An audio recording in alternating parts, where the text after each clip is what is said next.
I'd rather have Jesus than silver or gold. Saludándole en el amor del Señor, deseando ricas y abundantes bendiciones del cielo hacia sus vidas. Ha llegado la hora de compartir el devocional, el pancito diario de vida que tanto bien hace a nuestras almas. Hoy vamos a concluir con nuestro estudio de la carta a los Filipenses, una carta de 4 capítulos tremendamente importantes para poder enfrentar varias situaciones, sobre todo las de calibre complejo, y que su foco central es alentar, es la carta del gozo de un hombre que, pudiendo haberse quejado, cambió su enfoque y transmitió gozo a partir de un momento difícil. Filipenses capítulo 4, vamos a leer algunos versículos, pero quiero poner el versículo 13, que es muy conocido por el pueblo de Dios como el versículo base, para ilustrar este capítulo 4, y podría decir que este es el versículo clave de toda la carta. Filipenses capítulo 4, versículo 13, y voy a leer en el nombre del Señor Jesucristo la palabra de nuestro Dios, que dice de la siguiente manera: todo lo puedo en Cristo que me fortalece. Amén. Una vez más aparece lo absoluto, todo. El apóstol no excluye nada. Pero demos una segunda vuelta a este versículo, que hay quienes o por ignorancia u otros por conveniencia malinterpretan este versículo. ¿Qué es todo en este caso?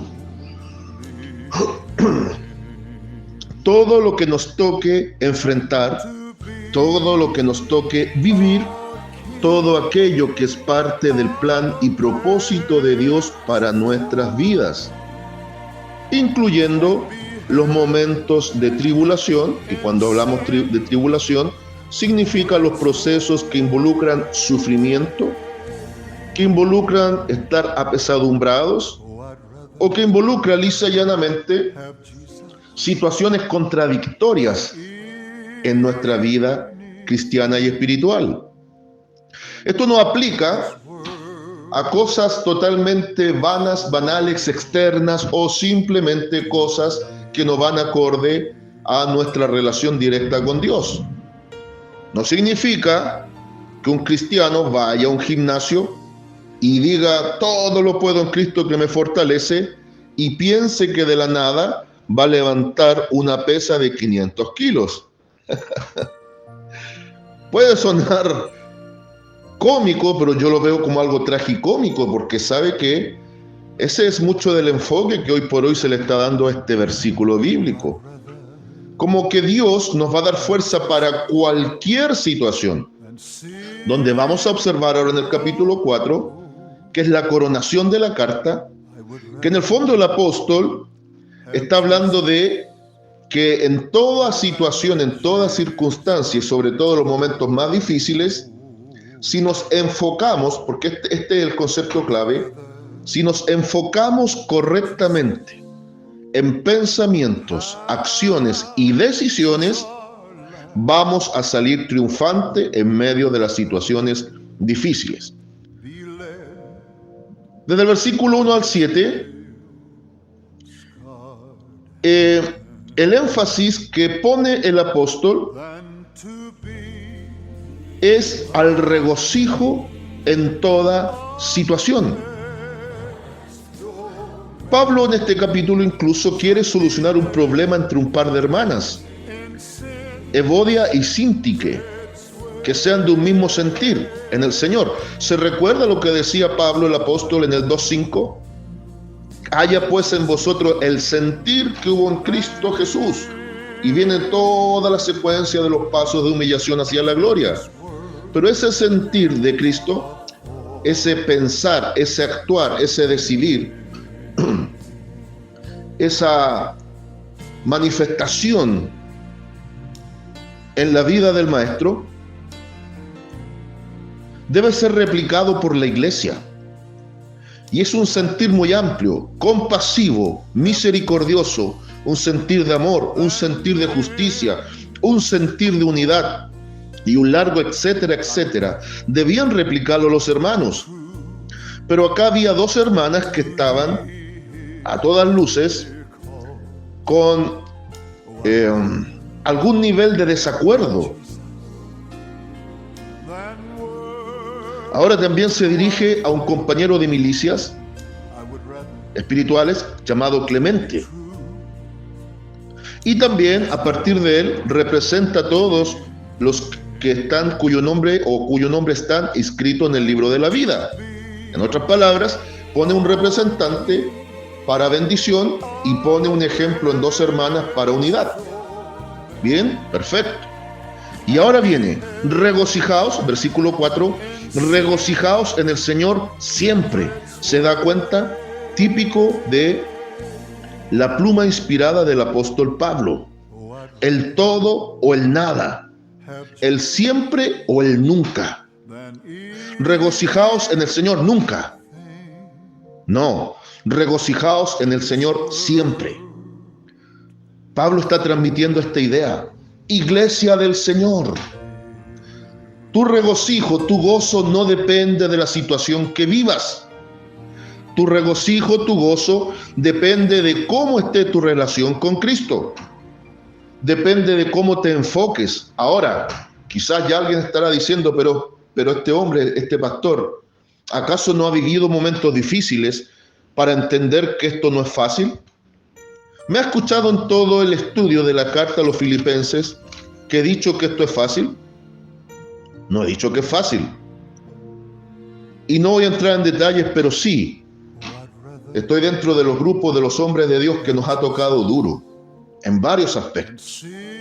Pero todo esto va a redundar, todo esto va a producir un resultado en el cual vamos a aprender a estar quietos y en regocijo, pese a que muchas veces vamos a estar con situaciones complejas. He tratado a través de los años de cambiar mi propio vocabulario.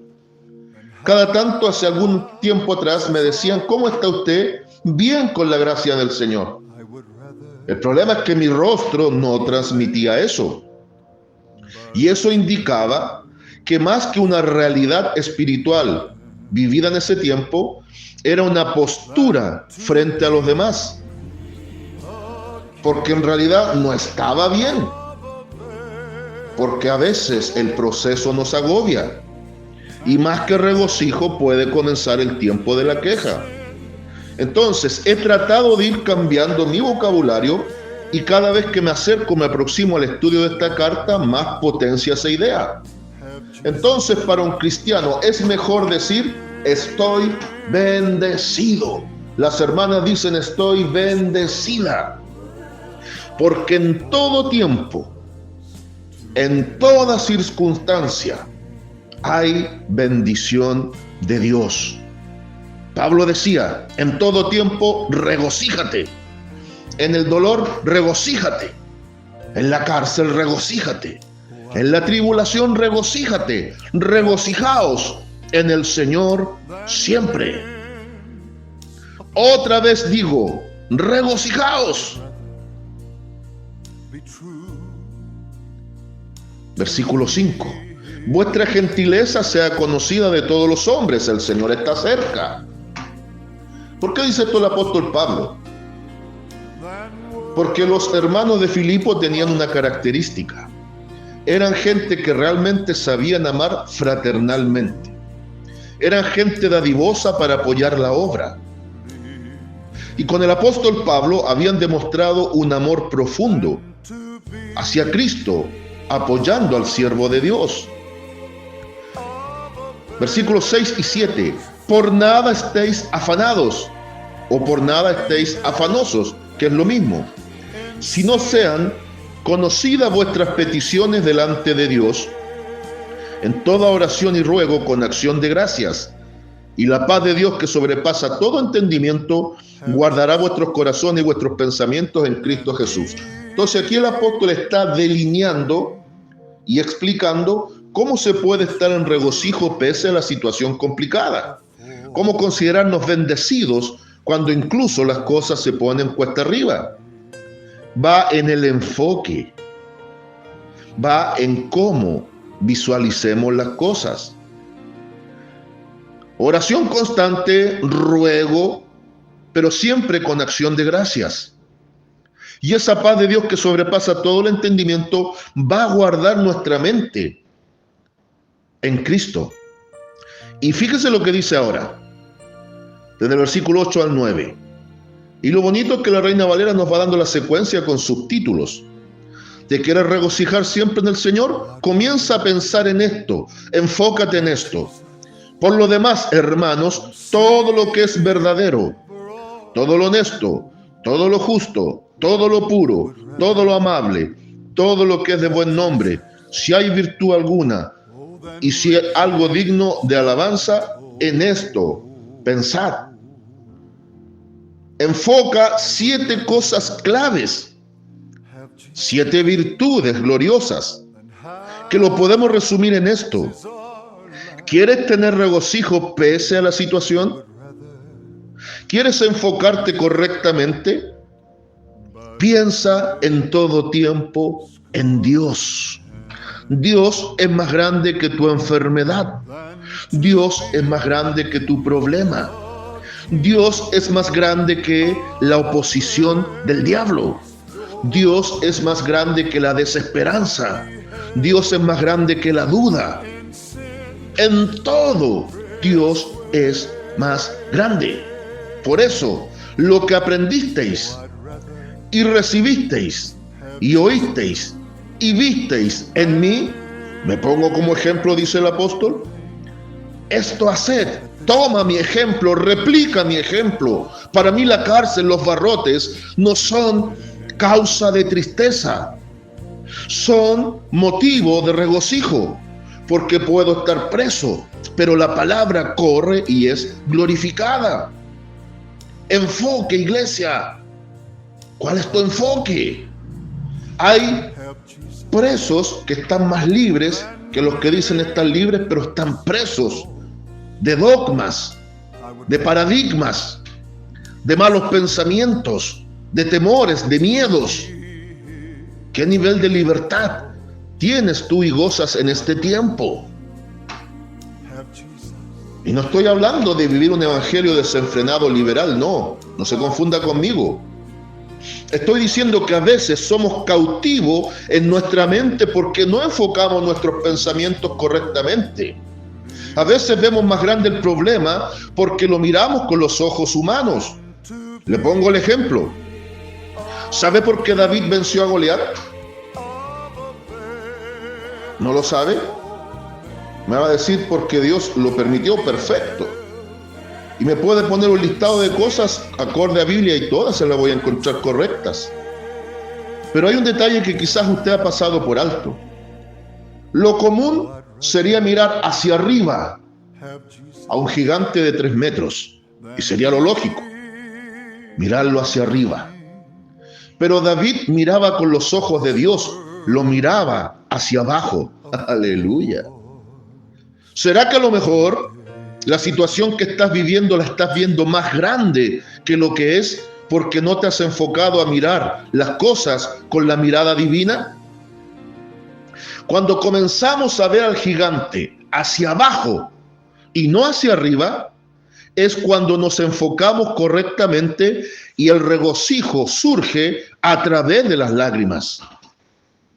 Te lo digo por experiencia. Ahora Pablo, el apóstol, les dice y le agradece esa manifestación de amor de los hermanos filipenses. Aquí va un poquito ligado lo que enseña Santiago, que la fe sin obra es muerta en sí misma, como el cuerpo sin espíritu está muerto. ¿De qué te vale decirle a alguien, vamos a orar y que Dios te bendiga, Si pudiendo apoyarlo, incluso en lo económico, no lo haces, esa es otra manera de enfocarnos en Dios. Un evangelio activo, no pasivo, va a permitir que nuestra mente esté siempre en conexión con Dios, porque vamos a estar enfocados en lo que nos corresponde hacer. Y ahora nos vamos al versículo que delinea toda la carta y es prácticamente el versículo clave. Todo lo puedo en Cristo que me fortalece.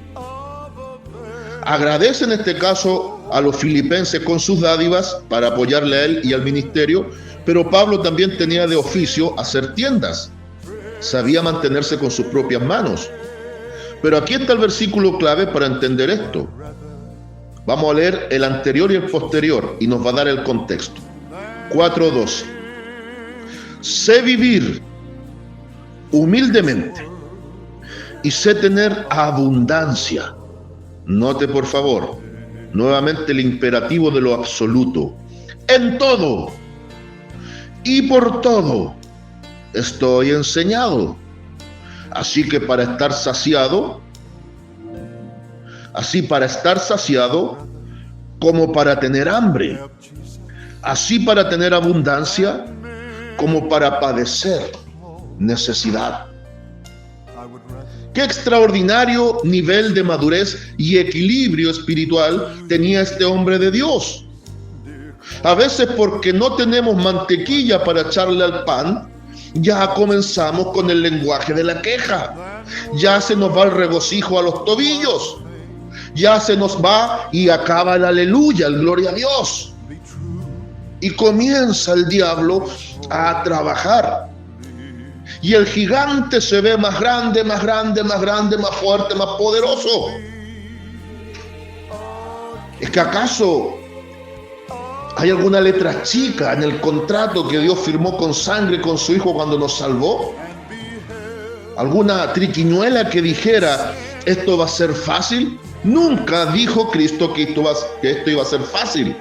Pero el apóstol nos está diciendo va a depender cómo te enfoques para que puedas vivir una vida realmente en victoria. Lo peor de la iglesia del siglo XXI es que es una iglesia cómoda, es una iglesia inmadura, es una iglesia que vive de fantasía, de fábulas, una iglesia que no ha aterrizado, una iglesia que no ha visionado, una iglesia que no se ha enfocado. Y a veces las grandes bendiciones de Dios en algunos se transforman en terribles maldiciones. Porque si ya no tengo el buen trabajo, el buen vehículo, la buena mesa, el buen vestir, comienzo a condicionar mi relación con Dios y mi devoción de servicio a Él. ¿Ha pasado hambre, amado? Mi amada ha tenido momentos de suprema escasez. Le ha tocado darle a sus hijos leche con arroz cortada, vencida, que es lo único que han tenido para comer. ¿Has visto cuando en la mesa de repente toca comer pan de dolores? Donde a veces la taza de té no se acaba porque la vamos llenando con nuestras lágrimas. Ha pasado por eso.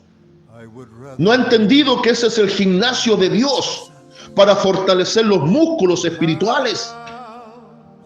Ahora en la contraparte, ¿cuántas veces Dios nos ha dado más de lo que merecemos? E igual somos mal agradecidos con Él. ¿Cuántas veces derrochamos la bendición y no somos capaces de compartirla con ese que está en necesidad? Y cuando Dios nos corta un poco el suministro para que recapacitemos, comenzamos a quejarnos. El apóstol no quería eso. Y eso es lo que le transmitía a los hermanos de Filipo. Filipenses, regocíjate en todo tiempo, pero aprende a vivir una vida equilibrada. Posiciona a Cristo como primero en todo. Comienza a ver las cosas con los ojos de Dios, desde arriba hacia abajo, y vas a descubrir que el problema no es tan grande, que la enfermedad no es tan terrible, que la situación contraria, más que ser un proceso que te va a destruir, va a terminar siendo el trampolín que Dios preparó para proyectarte algo mejor. Cambia el lenguaje de la queja, cambia el lenguaje de la murmuración, cambia en tu mente eso que te está dañando y enfócate en Cristo. Pablo lo sabía muy bien. Por eso dice, sé vivir en los dos extremos, en la total necesidad y en el, no quiero usar la palabra lujo, no, en la total necesidad y estando plenamente saciado. Fue preparado para estar en ambos extremos. ¿Sabes por qué? Porque así, cuando vivía situaciones de necesidad, no iba a ser un murmurón, uno que reclama, uno que se queja, sino que igual iba a dar gloria a Dios. Y cuando Pablo hubiese estado en la plena abundancia, su corazón nunca se iba a olvidar del Dios que le hizo vivir el momento de la escasez. Es por eso que vivimos procesos tan duros. Ahora, fíjese el 14. Sin embargo, no obstante, bien hicisteis en participar conmigo en mi tribulación. Ahí estaba el sentir de Cristo. Y sabéis también vosotros, oh filipenses, que al principio de la predicación del Evangelio, cuando partí de Macedonia, ninguna iglesia participó conmigo en razón de dar y recibir, sino vosotros solos. Pues a una Tesalónica me enviasteis una y otra vez para mis necesidades. Una iglesia dadivosa. Eso es lo que en este tiempo se ha perdido. Y entiendo que por charlatanes, sinvergüenzas, farsantes, que se alimentan del ganado, que han tomado la obra como beneficio para sus caprichos insanos, y más que ser servidores de Cristo, se están sirviendo del pueblo de Cristo, lo entiendo. Pero tampoco eso puede condicionar tu nivel de compromiso con Dios, incluso en lo económico, porque todavía quedan hombres de Dios que necesitan el apoyo de la iglesia para el avance de la obra. Pero Pablo les dice, no es que busque dádivas, no, yo no estoy buscando regalos de ustedes, no les estoy hablando suave, bonito, para poder obtener algo de ustedes, no, sino que esto nace del corazón genuinamente. Pero también quiero y deseo y busco que el fruto de ustedes abunde. Qué hermoso, hermoso el lenguaje de esta carta. Y ya después viene la despedida de esta hermosa iglesia. Quiero concluir en 3 puntos principales. Número 1, esta carta nos enseña a enfocarnos correctamente y potenciar nuestra relación con Dios. Número 2, esta carta nos enseña que la vida devocional y la vida espiritual, la nueva vida en Cristo, nunca ha estado separada la gloria del dolor.